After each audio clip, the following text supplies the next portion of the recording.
Hi friends, நான் doctor Dandapani பேசுகிறேன், MTC Coimbatore. அடுத்த ரொம்ப முக்கியமான சப்ஜெக்ட் என்ன அப்படின்னா மெஷினிங்கில். அதாவது நம்ம சப்ஜெக்ட் வந்து பார்த்துருப்போம், மேனுஃபேக்சரிங் டெக்னாலஜி 1, மேனுஃபேக்சரிங் டெக்னாலஜி 2 அப்படின்னு சொல்லி பார்த்துருப்போம். இதுக்கு அடுத்த சப்ஜெக்ட் என்ன அப்படின்னு கேட்டிங்கன்னா நான் கன்வென்ஷனல் மெஷினிங் அல்லது நான் கன்வென்ஷனல் மெஷினிங் டெக்னிக்ஸ் அப்படின்னு நம்ம சொல்லுவோம்.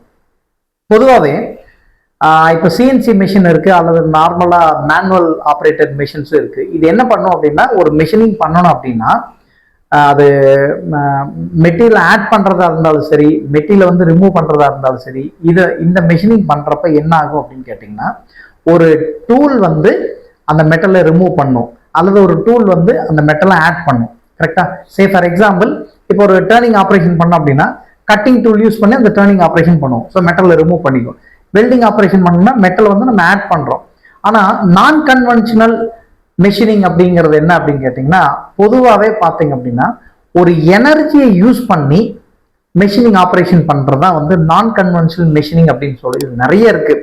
இடிஎம் சொல்லுவோம், எலக்ட்ரிக்கல் டிஸ்சார்ஜ் மெஷினிங் சொல்லுவோம்.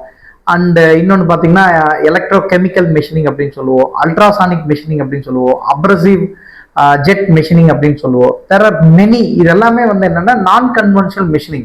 உதாரணத்துக்கு ஒரு எலக்ட்ரிக்கல் எனர்ஜி இருக்கு, ஒரு காப்பர் ஒயர் இருக்கு அப்படின்னா அந்த காப்பர் ஒயரை யூஸ் பண்ணி ஒரு மெட்டலை வந்து நம்ம கட் பண்ணுவோம். ஒரு ரெக்டாங்கிள் பிளேட் இருக்குன்னா அந்த ரெக்டாங்கிள் பிளேட்ல ஒரு சர்க்குலர் ஷேப்போ அல்லது ஒரு ஸ்கொயர் ஷேப்போ ஒரு ரெக்டாங்கிள் ஷேப்போ வந்து நான் கட் பண்ணி மெட்டலை ரிமூவ் பண்ணணும் அப்படின்னா ஒரு ஹோல் ப்ரொடியூஸ் பண்ணணும் அப்படின்னா அந்த இடத்துல பார்த்தீங்கன்னா எந்த டூலுமே போகாது.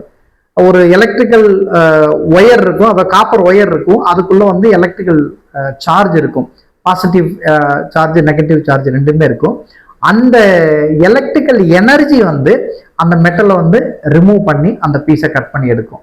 இதுல நிறைய மெஷினிங் ப்ராசஸ் இருக்கு. மோஸ்ட்லி பார்த்தீங்க அப்படின்னா ஏன் வந்து இந்த மெஷினிங் டைப்ல போறீங்கன்னா this is also one of the manufacturing technique or manufacturing process. That's all. அதுக்காக இது வந்து நார்மல் மேனுஃபேக்சரிங் வந்து குட், இது வந்து பேடு அப்படிங்கறதுல எதுவுமே கிடையாது. அதே மாதிரி இது குட் அதெல்லாம் பேடு அப்படியெல்லாம் எதுவுமே கிடையாது. This is also one of the manufacturing technique, right?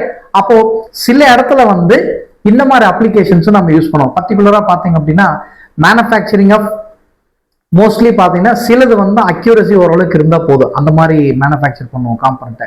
ஒரு சிலர்லாம் வந்து ரொம்ப கிரிட்டிக்கல் காம்பனண்ட்டாக இருக்குது அப்படின்னா கண்டிப்பாக அதை வந்து சிஎன்சி மில்லிங்லேயோ சிஎன்சி லேத்தோ சிஎன்சி கிரைண்டிங்லேயோ தான் யூஸ் பண்ணி பண்ணுவாங்க.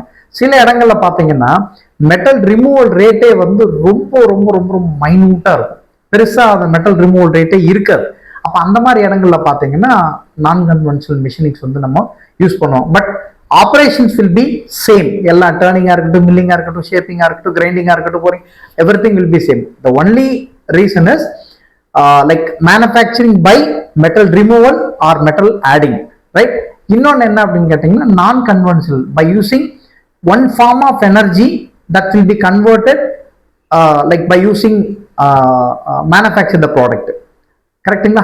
ஸோ அப்போ எனர்ஜி யூஸ் பண்ணி ஒரு காம்பனண்ட்டை வந்து மேனுஃபேக்சர் பண்ணுறதுக்கு பேர் வந்து நான் கன்வென்ஷனல் மெஷினிங் அப்படின்னு சொல்லுவோம், அல்லது நான் கன்வென்ஷனல் மெஷினிங் டெக்னிக்ஸ் அப்படின்னு சொல்லுவோம். இதுலேயும் வந்து நிறைய ஆப்பர்ச்சுனிட்டிஸ் வந்து இப்போ இருக்கு.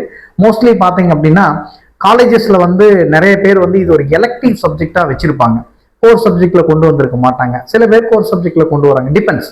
அப்போ ஒரு எலக்டிவ் சப்ஜெக்டா இது நான் யாருக்கெல்லாம் வந்து இந்த நான் ஒரு ஓனா இண்டஸ்ட்ரி போடணும், இதுல வந்து நான் இந்த மெஷின் இடிஎம் மெஷின் நான் வாங்குறேன், இதுல வந்து எனக்கு ஒரு பிசினஸ் ஆப்பர்ச்சுனிட்டி இருக்கு, ஃபியூச்சர்ல வந்து நான் இதை வச்சு நான் என்னால டெவலப் பண்ணிக்க முடியும், நான் ஒரு 10 பேருக்கு வேலை வாய்ப்பு கொடுக்க முடியும், இதுலதான் என்னுடைய டொமைன் நான் போறேன் அப்படின்னா கண்டிப்பா அவங்க வந்து இந்த மாதிரி மெஷினை பத்தி தெரிஞ்சுக்கணும். அப்படின்னா இந்த சப்ஜெக்டை பத்தி கொஞ்சம் தரவா படிச்சுட்டு இது பேஸ்டான ப்ராக்டிக்கல் அப்ரோச், இந்த மெஷினரிஸ் வந்து எங்க இருக்கோ அங்க போயிட்டு, ஏன்னா சில விஷயங்கள் வந்து இந்த சப்ஜெக்ட்ல வந்து புரிஞ்சுக்க முடியாது.